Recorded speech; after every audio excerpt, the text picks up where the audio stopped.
A Rebelião de Lúcifer, J. J. Benítez, ano 1985. Prefácio. Aprendamos a sonhar, senhores, e então, pode ser que encontremos a verdade. Essa recomendação lapidar do insigne químico alemão Kekulé, que chegou ao descobrimento da fórmula do benzeno graças a um sonho, revolucionando assim a química orgânica, acabou por convencer-me de que, na vida, a verdade passa muitas vezes ante os seres humanos, disfarçada. Ou talvez porque os inimigos da verdade sejam ainda tão numerosos que chegam a nublar a face da terra, elegi para a rebelião de Lúcifer a intangível e arcana roupagem da fantasia. Só aqueles que não tenham perdido a capacidade de sonhar poderão compreender-me. Nesse caso, como eu, talvez descubram através dos sonhos algumas das múltiplas faces dessa surpreendente verdade. J. J. Benítez. De repente, sem saber como, Nietzsche e Sinui descobriram que se encontravam na Praça da Lastra, na recôndita aldeia soriana de Sotilo de Rincon, caminhando sem pressa em direção à Casa Azul. O sol, radioso, provocava um brilho doce e discreto no bronze da Diana caçadora, enquanto a bica continuava a jorrar em silêncio, como se nada tivesse acontecido. O jovem, tendo a bolsa das câmeras ao ombro, deteve-se um instante junto à fonte. Voltou a cabeça na direção do bosquezinho, e em seguida, interrogou a companheira com o olhar. A resposta brotou de seus corações. Tinham regressado. José Maria, o prefeito, confortavelmente sentado no jardim da Casa Azul, continuava sorvendo sua fumegante xícara de café. Sinui, maravilhado, constatou que seu relógio marcava 13h56. Não mais que 5 minutos haviam transcorrido desde o início da lua nova e daquela fantástica aventura. Antes que Sinui conseguisse pronunciar palavra, a senhora da Casa Azul tomou-lhe a mão direita e, em silêncio, com um sorriso de cumplicidade, mostrou-lhe o anel dourado, com o símbolo dos homens Pi, que ainda lhe brilhava no dedo anular. Pouco depois, o investigador iniciava o relato de tão desconcertante missão, com as seguintes palavras. Quanto a vós, filhos de Urantia, regressai e contai ao mundo quanto haveis vivido e conhecido. Só então, quando essa parte da verdade tiver sido propagada, só então, insistiu a vós, podereis iniciar a segunda fase da missão, o julgamento de Lúcifer. 1. K. 6666. Os 5 veleiros diminutos e multicoloridos, que pendiam do teto oscilaram suavemente, agitados por súbita corrente de ar. Harold D. Kraft Jr., diretor de operações do maior e mais potente radiotelescópio do mundo, ergueu o olhar. À sua frente, com a fisionomia transtornada e uma folha de papel a tremer-lhe na mão esquerda, estava Rolf B. Disse, diretor adjunto de Arecibo. Harold compreendeu que alguma coisa grave estava acontecendo. Seu colega e amigo parecia preso à maçaneta da porta.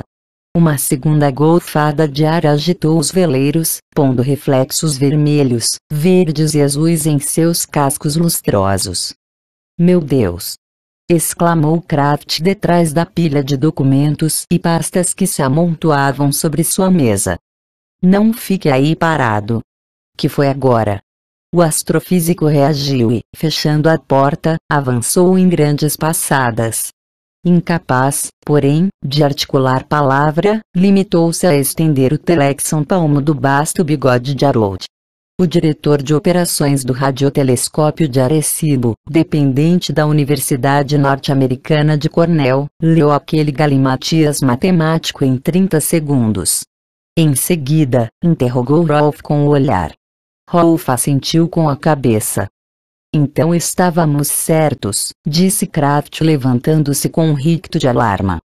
Sim, murmurou finalmente o diretor adjunto, nossas suspeitas foram confirmadas pelo Observatório Einstein, pelo Monte Palomar, pelo Centro de Astrofísica do Harvard College e pelo Observatório Smithsonian de Cambridge.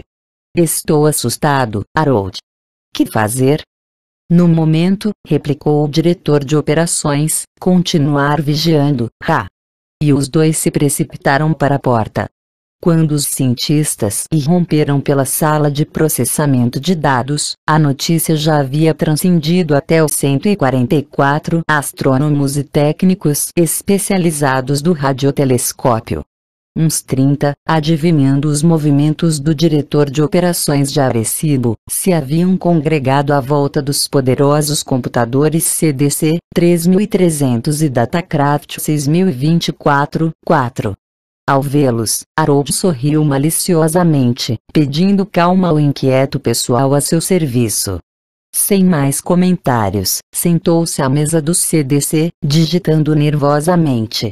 A gigantesca antena do radiotelescópio, de 30 metros, procurou a constelação de Orion.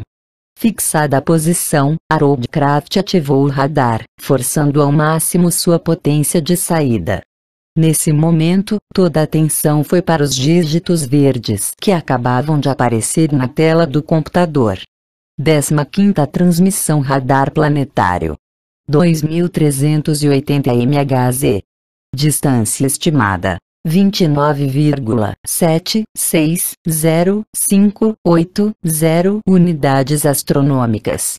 Hora e data de emissão: 27 de janeiro de 1984. Tempo estimado para choque de sinal radar: 4 horas e 9 minutos. Retorno estimado: 23:18. Coordenadas: 13:44. Inclinação positiva. Ok, suspirou o diretor assim que se concluiu o lançamento do sinal radioelétrico, agora só nos resta esperar.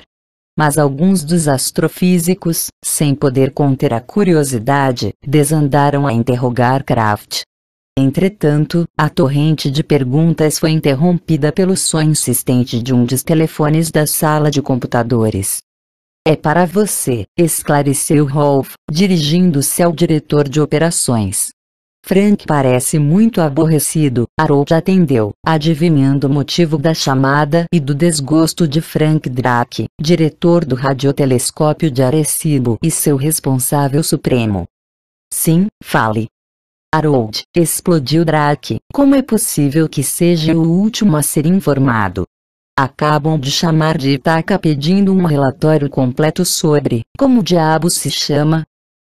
Interferiu Kraft sem perder a calma. É isso. Pois bem, de que se trata? Alguém foi dar com a língua nos dentes lá no Centro Nacional de Astronomia de Cornell, e tem um jornalista do Washington Post que não me deixa respirar. Por favor, venha até minha sala.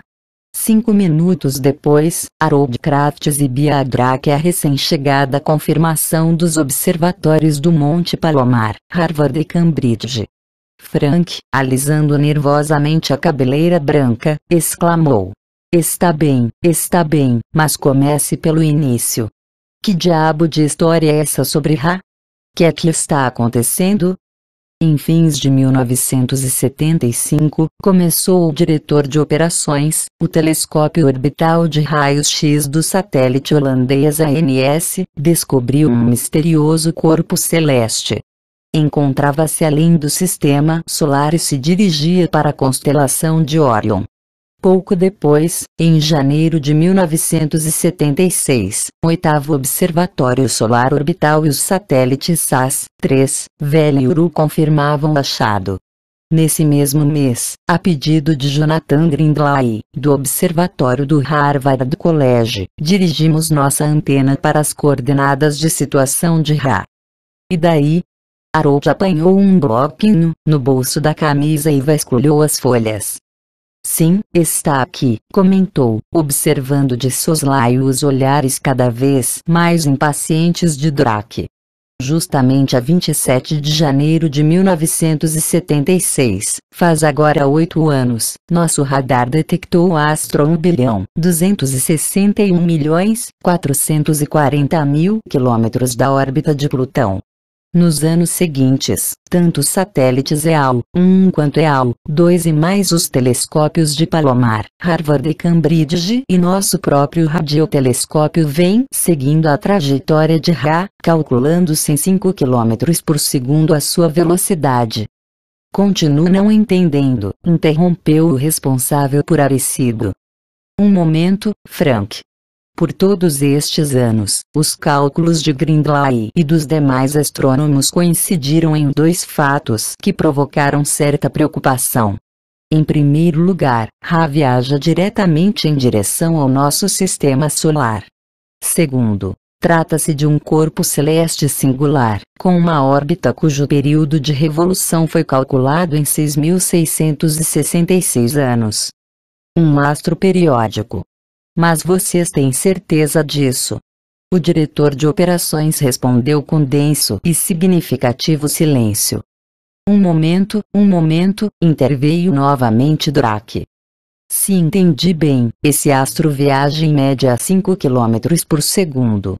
Harold concordou. E para quando se estima que cruze a órbita de Plutão?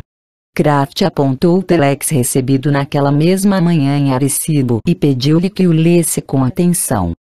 Vamos ver. O dedo indicador de Drake foi percorrendo ansiosamente o texto. Sim, aqui está. De acordo com estes cálculos, leu o diretor, estimamos que Ra alcançará a órbita de Plutão hoje, 27 de janeiro, situando-se a uma distância do Sol de 29.760.580 unidades astronômicas. Rogamos nova comprovação, radar. Drake abandonou a leitura do telex e voltou a interrogar Harold. Você emitiu o sinal? Às 15. Exatamente quando você telefonou. E qual sua opinião? Não sei, Kraft parecia resistir. Por Deus, Harold. Fale com mais clareza. Está bem. Mas não nos alarmemos. Faltam ainda muitas comprovações. Fale, maldito seja. Que acontece com Ra? Como lhe disse, sua atual trajetória aponta quase diretamente para a Terra. Mas pode acontecer que a passagem entre Saturno e Júpiter altere-lhe sensivelmente o curso. Drake cortou a explicação contemporizadora do astrônomo. Que estrutura tem? Gerry Neugebauer, de Palomar, obteve há meses os primeiros informes, graças a um de seus satélites de infravermelho. Ra também tem um núcleo frio, porém, um tanto superior ao do nosso planeta. Mas o que é mais desconcertante é que esse núcleo aparece rodeado por uma espécie de envoltório, ainda não sabemos se líquido ou gasoso, cujo diâmetro total é similar ao de Júpiter. Isso significa um volume 1000 vezes maior que o da Terra. Murmurou Drake entre dentes, visivelmente confuso. Harold moveu afirmativamente a cabeça. E que dizem Harvard e Cambridge sobre a previsão do tempo para sua aproximação da Terra? Se não houver variações, precisará de uns 8.400 dias. Isto é, para o ano 2006 ou 2007, aproximadamente. Drake anotou a data sem dissimular sua preocupação. Entretanto, Kraft cuidava de suavizar a tensão. Tudo isso é teórico. Esta noite, quando estudarmos a última emissão do radar, talvez possamos precisar um pouco mais. Drake parecia alheio às palavras tranquilizadoras do amigo. 6.666 anos, murmurou. 6.666 anos. Dirigindo-se a Harold, perguntou. Que se sabe de sua passagem anterior? Sinto muito, Frank. Você sabe que não dispomos de registros astronômicos tão antigos. A não ser que, a pausa estudada produziu o resultado esperado pelo diretor de operações do radiotelescópio. A não ser que... interpelou Drake. O jovem astrofísico tornou a consultar o bloco. Adotando um tom de prudente ceticismo, afirmou. Por mera curiosidade e diante da impossibilidade de obter registro anterior, quando tivemos alguma certeza da órbita desse intruso, Rolf disse e outros rapazes consultaram o Departamento de História Antiga de Cornell. Pois bem, ao que parece, existe uma lenda de origem egípcia em que se fala da passagem de um astro. Essa lenda conta que a desaparecida civilização da Atlântida pereceu no transcurso de um dia e uma noite, em consequência da aparição de Ra, nos céus. Ra? Trata-se do mesmo astro? Não é mais que uma lenda, insistiu Kraft, mas, se concedemos um mínimo de credibilidade a Platão, compilador, como você sabe, da lenda sobre o mítico continente desaparecido da Atlântida, topamos com uma curiosa casualidade. De acordo com nossos cálculos matemáticos, a passagem desse corpo sideral se produz a cada 6.666 anos.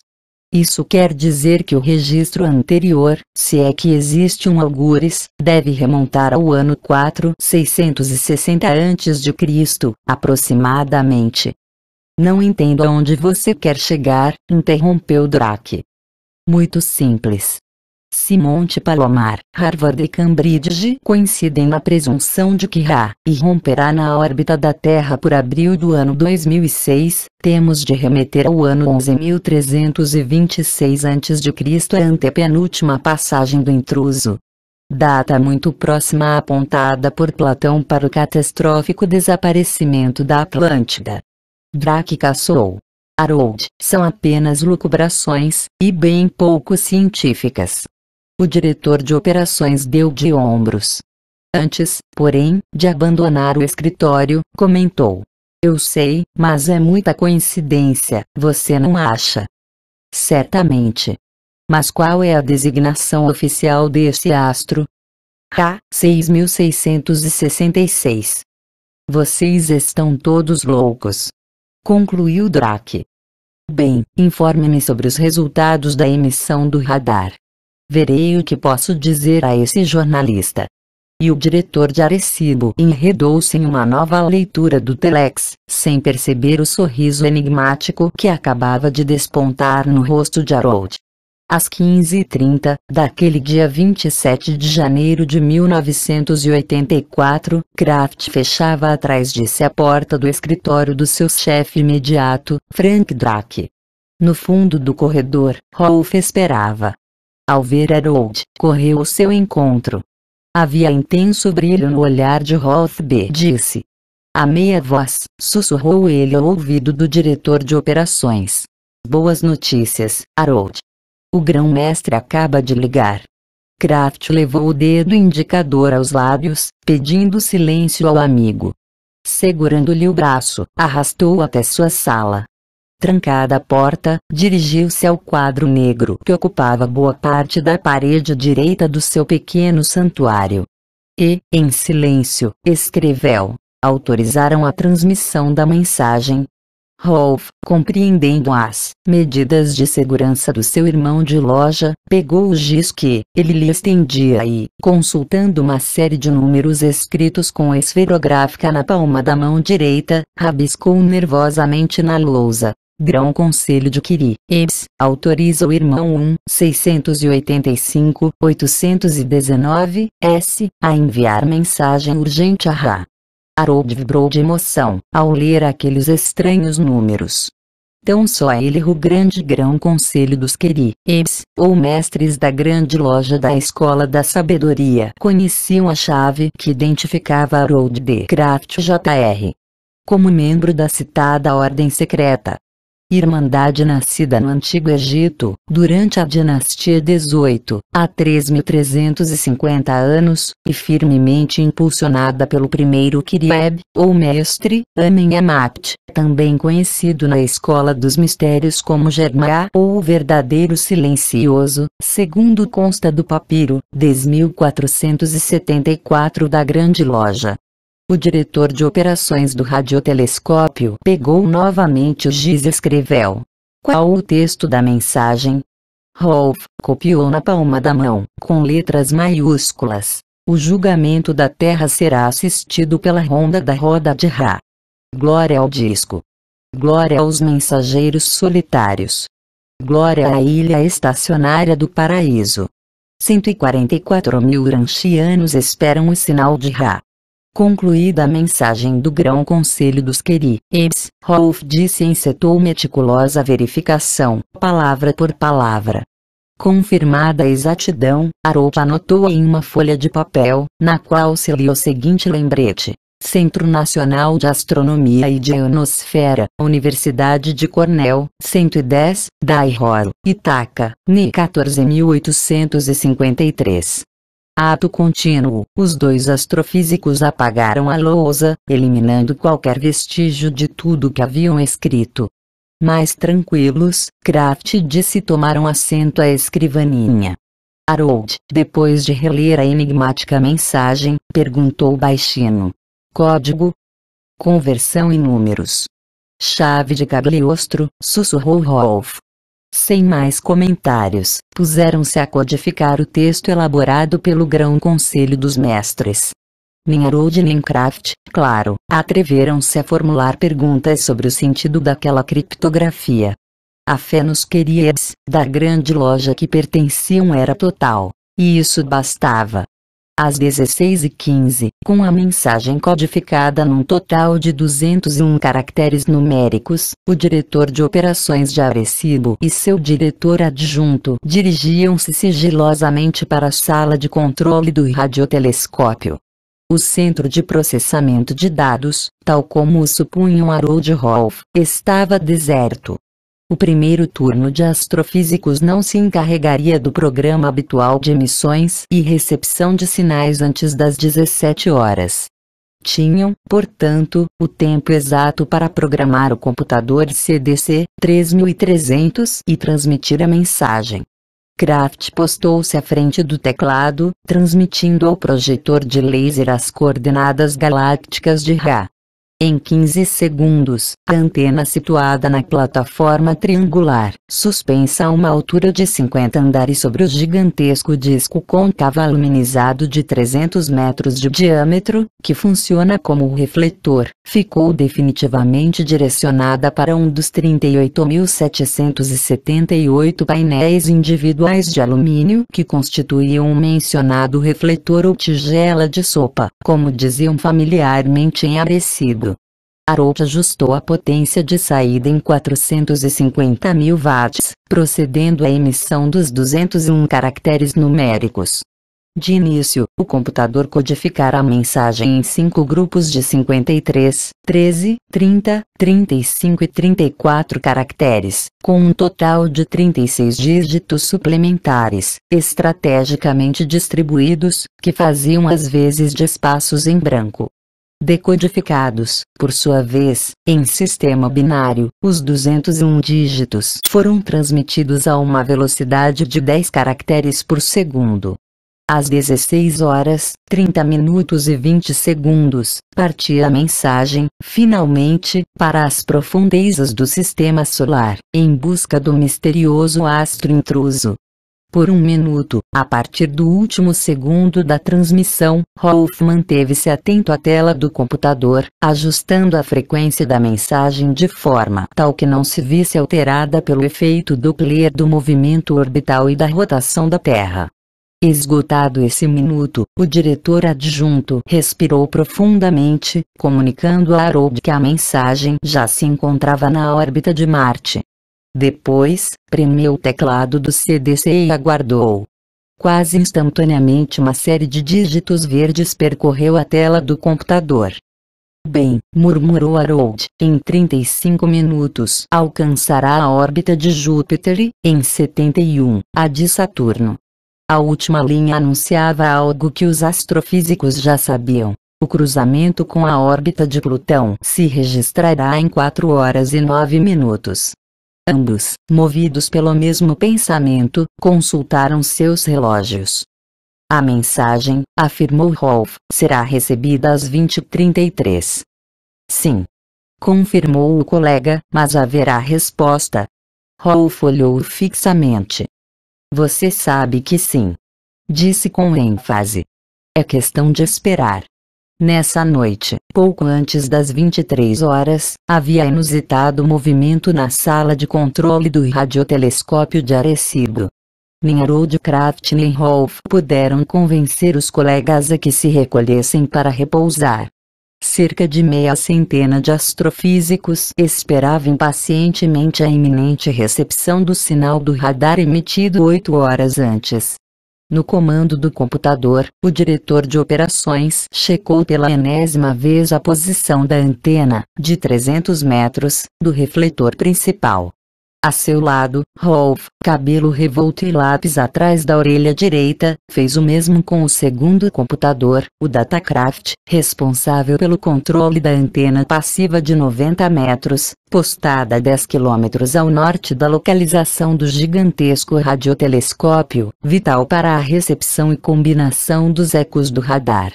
23 horas, 16 minutos, 45 segundos. O relógio acoplado ao computador continuava avançando inexoravelmente. Harold, com um movimento mecânico, procedeu à total desconexão e bloqueio do transmissor. Estava tudo no ponto. 23 horas, 15 minutos, 15 segundos. Era absoluto silêncio na sala de controle. Cruzou-se um último olhar entre Rolf e Harold. 23 horas, 16 minutos. 45 segundos. Apesar da baixa temperatura do ambiente, 7 graus centígrados, gotículas de suor brotaram na testa de Rolf. 23 horas, 17 minutos, 00 segundo. Os cientistas prenderam a respiração. Todos os olhares se concentraram no vidro esfumaçado que protegia os discos. 23 horas, 18 minutos. 05 segundos.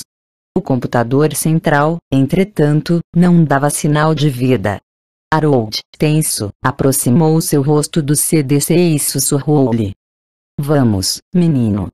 23 horas, 18 minutos, 10 segundos. Os dois discos deram um quarto de volta. E aquele primeiro movimento foi acolhido com estrondosa salva de palmas. O sinal do radar acabara de retornar ao radiotelescópio. Confirmada a recepção do eco, Rolf ativou o mecanismo de cartografia. 5 minutos depois, sentado diante da tela do sistema de coordenação de computadores, Harold, ante a expectativa geral, decodificava os primeiros informes do sinal radar emitido para o astro intruso. Distância: 29,66 unidades astronômicas. Foi geral o murmúrio. Já ultrapassara a órbita de Plutão. Velocidade: 5,1 km por segundo e acelerando. O diretor de operações pediu então a um de seus colegas que efetuasse os cálculos teóricos e aproximados da velocidade de Ra, em sua passagem pelas órbitas planetárias seguintes. O resultado sacudiu os cientistas. Se conservar esse ritmo de aceleração, anunciou o astrofísico, guardando sua régua de cálculo, necessitará de 3.248,6 dias para percorrer os 1.403.400.000 quilômetros, que o separam de Plutão à órbita de Netuno. Os 1.627 milhões de quilômetros seguintes, da órbita de Netuno a de Urano, considerando-se o incremento de sua velocidade, ele pode vencê-los em 2.699 dias. É provável também que, ao abandonar esta última órbita, a de Urano, sua velocidade já seja algo superior a 7 km por segundo. Nessa suposição, os 1.442.600.000 quilômetros que o separarão de Saturno serão cobertos em 1.669,6 dias. Desde ali até a órbita de Júpiter, a distância média estimada é de 648.700.000 quilômetros. Mas a aceleração de Ra terá passado de uns 10 km por segundo nas proximidades de Saturno, e 15 km na órbita de Júpiter. O que quer dizer que pode percorrer esses 648 milhões e pico de quilômetros em pouco menos de 500 dias. Impassível, Harold foi contabilizando os dias. Quanto à última trajetória da órbita de Júpiter e de Marte, Ra precisará, na razão de 15 a 25 km por segundo, de 254,8 dias. Tudo isso dá um total de 8.327 dias, ou 22,9 anos, concluiu Kraft, visivelmente desalentado. Sim, interveio Rolf, e se não se produzir algum milagre, Ra se precipitará da órbita de Marte até a Terra em pouco mais de 75 dias, a uns 35 km por segundo. Esfumara-se a alegria inicial dos homens de Arecibo ante aquele cálculo sinistro. O angustiante silêncio dos astrofísicos foi finalmente quebrado pelo diretor de operações. Senhores, eis a triste realidade. Se o milagre não se realizar, se Ra não for desviado ou catapultado pelos campos de força de Saturno ou de Júpiter, sua precipitação sobre o nosso mundo registrar-se-á, possivelmente, entre os meses de março ou abril do ano 2007. Harold, adivinhando os pensamentos dos colegas, abandonou o banco do computador central e deu uns passos até a janela da sala. A noite, serena e estrelada, parecia-lhe a tragédia que se aproximava. As 600 toneladas da plataforma triangular que suporta as antenas, iluminada agora, elevava-se acima das colinas do norte de Porto Rico, qual fantasmagórica nave espacial. É meu dever anunciar-lhes, comentou Kraft dando as costas à noite, que, é claro, tudo o que viram e ouviram é considerado pelo Centro Nacional de Astronomia e de Ionosfera de Cornell altamente confidencial e secreto. Deverá ser o NAIT que, uma vez verificadas todas as comprovações lógicas, anunciará ou não à opinião pública mundial os fatos que vocês conhecem. E Harold, assumindo um tom menos solene, rogou aos companheiros que abandonassem o centro de controle. Frank Drake, explicou, deve dispor, às primeiras horas, de um informe completo. Boa noite, obrigado. Os quase 50 astrofísicos, silenciosos e cabisbaixos, foram desfilando diante de Kraft que, cortesmente, mantinha aberta a porta da sala para que saíssem os amigos e colegas. Às 24 horas, o diretor de operações fechava a chave a sala de controle. Em pé, junto ao computador, continuava Rolf. Tinha os olhos fixos e um pequeno mapa, recentemente extraído do sistema de cartografia. Harold observou nas mãos dele um pequeno tremor e intuiu que não haviam terminado as surpresas. Como é possível? Rolf B. disse e repetiu a pergunta, mas agora estendendo o mapa ao companheiro. Como é possível, Harold?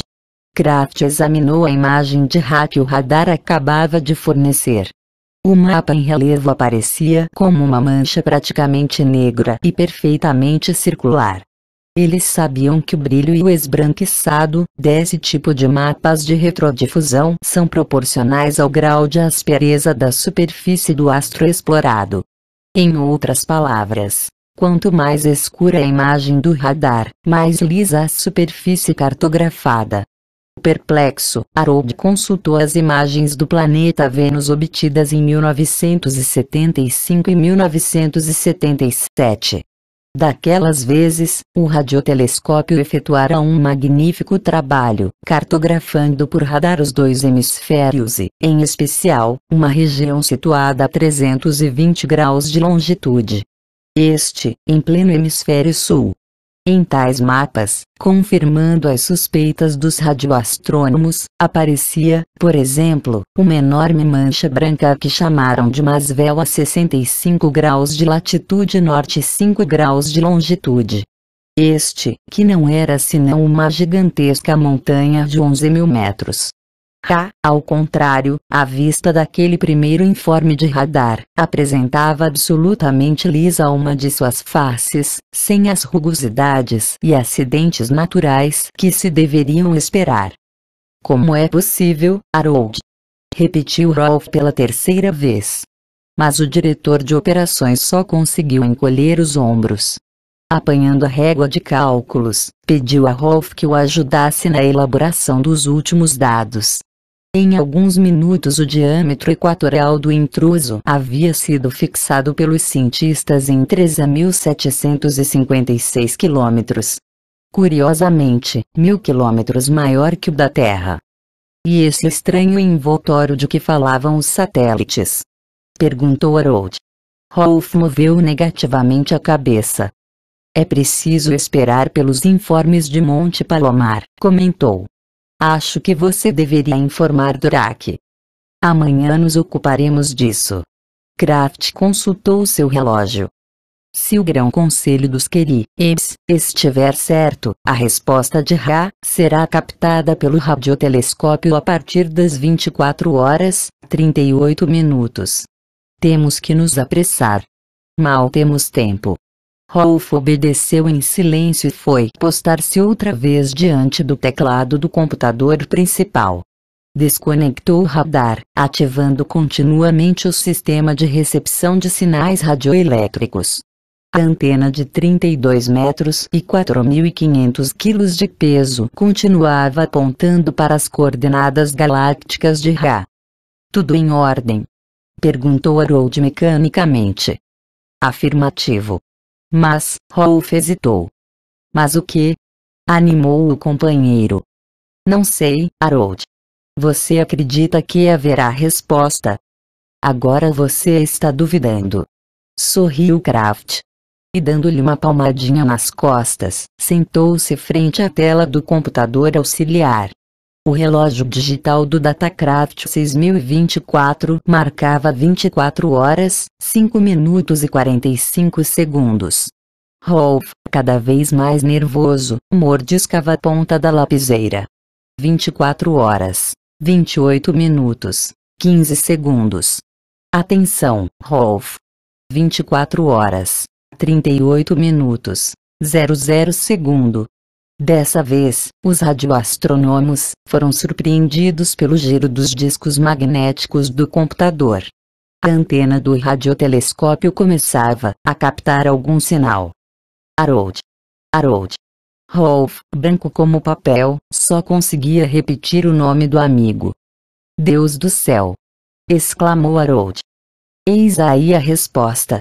O Conselho dos Mestres tinha razão. Ra é muito mais que um simples astro. Rolf, hipnotizado pelo lento, mas contínuo e espasmódico movimento dos discos memorizadores do Datacraft, nem ouviu o companheiro. 24 horas, 38 minutos, 15 segundos. 6 décimos depois, o computador se detinha. Os astrofísicos se entreolharam perplexos. Foram segundos pesados. Quase eternos. A recepção, porém, tal como indicava o computador central, terminara.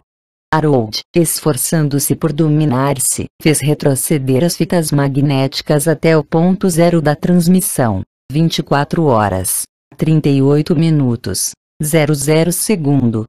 Suas mãos trêmulas digitaram em busca da decodificação dos sinais. As fitas lançaram na tela um total de 156 impulsos, distribuídos, à primeira vista, em 4 grandes grupos. Cada um constava de 33, 35, 51 e 37 caracteres, respectivamente. Rolf confirmou o tempo de recepção calculado. Olhe, Harold. 156 impulsos e um total de 15 segundos e 6 décimos para a transmissão. O que significa que foram enviados à razão de 10 caracteres por segundo. Exatamente como os nossos. Calma, Rolf. Calma.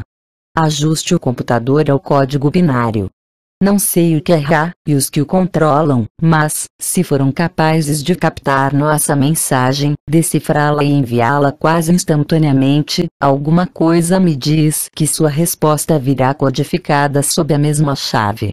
A decodificação dos sinais não tardou a aparecer na tela. Eu sabia, Rolf. Explodiu Harold Kraft, sem se conter. São números.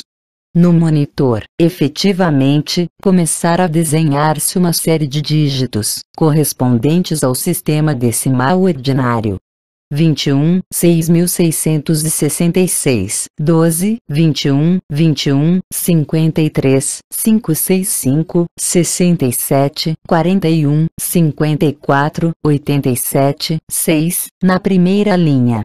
313, 31, 48, 15, 13, 66, 361, 12, 15, 1, 31, 56, 55, 6, na segunda linha. 31, 5.111, 45, 31, 2.171, 1.763, 12, 21, 41, 52, 21, 55, 6, 6, 4.113, 6, na terceira. 53, 16, 13, 17, 45, 363, 18, 52, 666, 51, 335, 31, 47, 6, na quarta e última. Nem Rolf nem Harold souberam jamais o tempo que permaneceram mudos e estáticos ante aquele punhado de verdes e brilhantes números, procedentes de mais de 4.400 milhões de quilômetros. Inútil. Apesar das súplicas de Rolf, Harold Kraft negou-se a prosseguir com a decifração da mensagem vinda de Ra. Nossa missão termina aqui, sentenciou. Agora, é o Grão-Conselho que deve atuar. Os astrofísicos retiraram as fitas magnéticas, desconectando a grande antena do radiotelescópio.